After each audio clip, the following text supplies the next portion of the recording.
Bismillahirrahmanirrahim. Assalamualaikum warahmatullahi wabarakatuh, tuan-tuan. Hari ini kita bahaskan ayat yang mudah, yang tuan-tuan semua hafal, yang selalu jumpa, ya. Bismillahirrahmanirrahim. Qul ya ayyuhal kafirun la a'budu ma ta'budun. Ni dua ayat, ya. Tapi izinkan saya untuk tunjukkan semula diagram pada tuan-tuan supaya tuan-tuan nampak apa yang kita pelajari hari ini baru kita masuk kepada ayat ni, ya. Qul ya ayyuhal kafirun, kita berada di muka surat yang ke-603 juzuk 30. Tapi tengok sini dulu tuan-tuan, ya.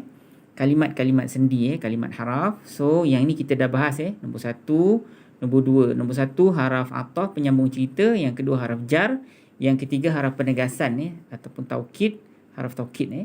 Kemudian haraf seru, harfun nida kita panggil dalam istilah nahwu bahasa Arab. Kemudian haraf nafi. Baik, kita sambung tuan-tuan. Hari ni kita masuk haraf cegah. Haraf cegah ni la maknanya jangan. Dia ada la maknanya tidak kan? Itu haraf nafi. Jangan keliru.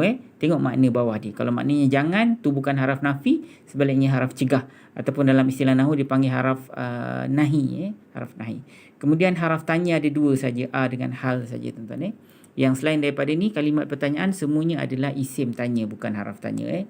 A dengan hal saja yang haraf tanya. Kemudian haraf pengecualian yang paling popular, Allah guna illa lah, kecuali. Ada lagi kalimat lain, tapi ni yang paling selalu tuan-tuan jumpa. Kemudian berikutnya yang ke-9 haraf pengharapan. Haraf pengharapan ni saufa ataupun sa, inilah yang selalu digunakan oleh Allah dalam Al-Quran. Kemudian yang ke-10 ialah haraf syarat. Haraf syarat lau dengan in, bukan inna. In, lau dengan in. Lau maknanya kalau, in maknanya jika. Ini ialah haraf syarat, dan setiap kali tuan-tuan jumpa syarat, tuan-tuan mesti nak kena ada jawab dia ataupun balas pantun dia. Macam itulah lebih kurang. Baik, kita masuk ayat kita tuan-tuan. Baik, a'udzubillahi minasyaitonirrajim. Bismillahirrahmanirrahim. Qul ya ayyuhal kafirun la a'budu ma ta'budun. Baik, makna dia apa?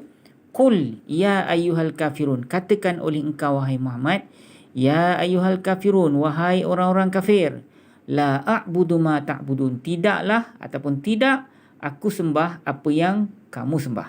Tidaklah aku sembah apa yang kamu sembah. Baik, kita tak payah bahaskan soal penafsiran dia tuan-tuan, tapi makna dia tuan-tuan tahu. Kita ambil satu-satu dulu tuan-tuan. Qul ya ayyuhal kafirun.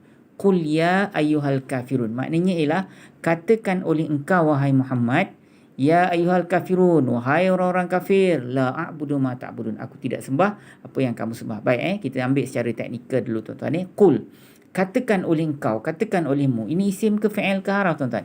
Duduklah oleh engkau, pergilah oleh engkau, makanlah oleh engkau, ataupun pergilah olehmu, duduklah olehmu. Itu isim ke fi'il ke haraf tuan-tuan? Itu kan menyuruh kan? Itu ialah fi'il suruh lah, fi'il amar lah. Jadi kalau tuan-tuan jumpa fi'il pada peringkat kedua, senang saja. Soalannya, apakah ganti nama diri dekat dalam ni? Mu lah. Mu atau engkau. Okey, dalam konteks rangkap ini, engkau ataupun mu terujuk pada siapa tuan-tuan? Dia rujuk kepada Nabi Muhammad sallallahu alaihi wasallam. Katakan oleh engkau wahai Muhammad, wahai orang-orang kafir. Ni masa ayat ni turun, Allah sebut kepada Nabi Muhammad sallallahu alaihi wasallam, suruh beritahu orang kafir bahawasanya aku tidak sembah apa yang kamu sembah. Tu maksud dia. Okey, ya ayuha tuan-tuan. Ya ayuha ni sebenarnya dia ialah kalimat yang ada perbahasan. Nanti kita bahaskan kemudian dengan lebih panjang, tapi ini ialah kalimat seru, kalimat seru. Dia sebenarnya ya ayuha ni ada 3 kalimat berasingan. Ya tu wahai, ayu tu oh, ha tu harful mufajaah. Haraf sergah. Jadi untuk peringkat hari ini tidak ada keperluan untuk kita bahas panjang. Jadi tuan-tuan kata ini ialah haraf seru saja sudahlah dulu untuk peringkat ni. Ini ialah haraf seru. Kita ambil ya ini sebagai haraf seru. Jadi haraf seru tu ada dekat nombor berapa tadi tuan-tuan? Ada dekat nombor 4. Kalau tuan-tuan tengok balik dekat dalam diagram kita yang apa tu? Yang pink ni. Haraf seru ni termasuk dalam kelompok yang nombor 4 ni. Kita dah bahas pada pertemuan kita yang lepas. Ya ayyuha tengok ni. Ya ayyuha. Kita ambil tang ya tu saja, maknanya wahai. Okey, kemudian kita pergi kepada kalimat berikutnya.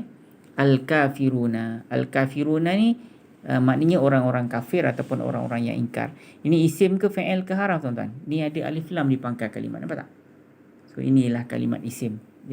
So isim yang ada gelaran dan fungsi ke isim biasa. Yang ni ialah isim, yang ni ialah isim biasa tuan-tuan. Dia kan jamak muzakkar salim, ingat tak?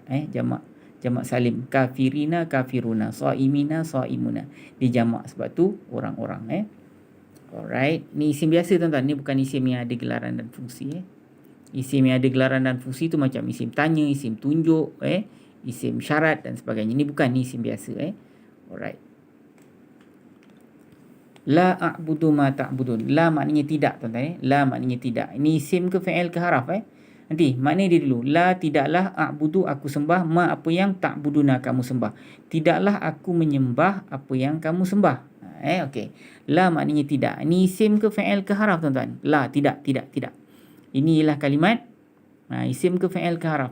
Okey, saya nak tanya tuan-tuan la ni, ini soalan kuis kita La ni dia merupakan kalimat haraf Tapi dia ni la ni dia ada dua kalimat yang sama sebutan, sama bunyi, sama tulisan, tapi dia kategori yang berbeza.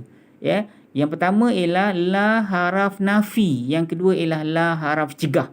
Macam mana tuan-tuan nak tahu dia nafi ke cegah? Tuan-tuan tolong jawab dekat saya, ini haraf nafi ke haraf cegah? Tolong jawab dan hantar ke 010-817-3131. Ni haraf nafi atau haraf cegah? Tolong jawab soalan saya. Baik, a'budu. A'budu maknanya aku sembah. Ini ialah fi'il mudhari'. So, ganti nama diri dekat dalam ni ialah aku. Aku rujuk pada siapa, tuan-tuan? Aku rujuk kepada Nabi Muhammad SAW. Ada tak maf'ulun bih yang kena sembah? Jawapannya ada. Apa dia? Ma lah. Ma. Okey, Ustaz. Kata kalau nak jadi maf'ulun bih, ujung dia kena baris atas. Mana baris atas? Ni mim ni bukan ujung. Alif yang ujung. Jawapannya tak payah, tak boleh. Sebab ma ni kan dia ialah isim yang ada gelaran dan fungsi. Betul ke tidak? Apa gelaran dia, tuan-tuan? Gelarannya ialah isim mewakili, isim mausul. Apa yang kan makna isim mewakili. So dia isim yang ada gelaran dan fungsi, dia mabni. Tak boleh ubah baris, tuan-tuan. Tapi dia merupakan maf'ulun bih. Okey. Ma, apa yang? Isim yang ada gelaran dan fungsi ke isim biasa? Isim yang ada gelaran dan fungsi. Apa gelaran dia? Isim mewakili. Dia mewakili apa? Cuba tuan-tuan jawab, dia mewakili apa? Aku tidak sembah apa yang kamu sembah. Ini mewakili patung-patung, berhala, apa sajalah yang disembah oleh orang kafir. Rasulullah tidak menyembahnya Rasulullah tidak menyembahnya. Tidaklah aku sembah apa yang kamu sembah. So apa yang isim mewakili? Dia mewakili apa? Mewakili patung, berhala. Dalam konteks rangkap ni, dia menunjukkan kepada Lata, Uzza dan sebagainya lah. Tuan-tuan yang patung-patung berhala yang ada dekat dalam kota Mekah. Okey, ta'buduna kamu sembah. Ni isim ke fi'il ke haraf, tuan-tuan? Inilah kalimat fi'il. Fi'il apa? Tak ada telah. Ni fi'il mudhari'. Apa ganti nama diri dekat dalam ni? Kamu. Kan fi'il mesti saya tanya soalan tu. Apa ganti nama diri? Ganti nama diri tu rujuk pada siapa? Ada atau tidak maf'ulun bih? Okey, so ni fi'il. So ganti nama diri dia apa? Kamu. Kamu rujuk pada siapa? Siapa, tuan-tuan? Aku tidak sembah apa yang kamu sembah. Kamu sembah. Kamu siapa? Orang-orang kafir Quraisy di Mekah. Okey, ada tak maf'ulun bih? Jawapannya tak ada lah. Ni kalimat yang terakhir. Alright, tuan-tuan. Tolong bagi tahu dengan saya, la ni haraf nafi atau haraf cegah? Haraf nafi atau haraf cegah? Tolong jawab dan hantar ke 010-817-3131. Terima kasih atas perhatian. Assalamualaikum warahmatullahi wabarakatuh.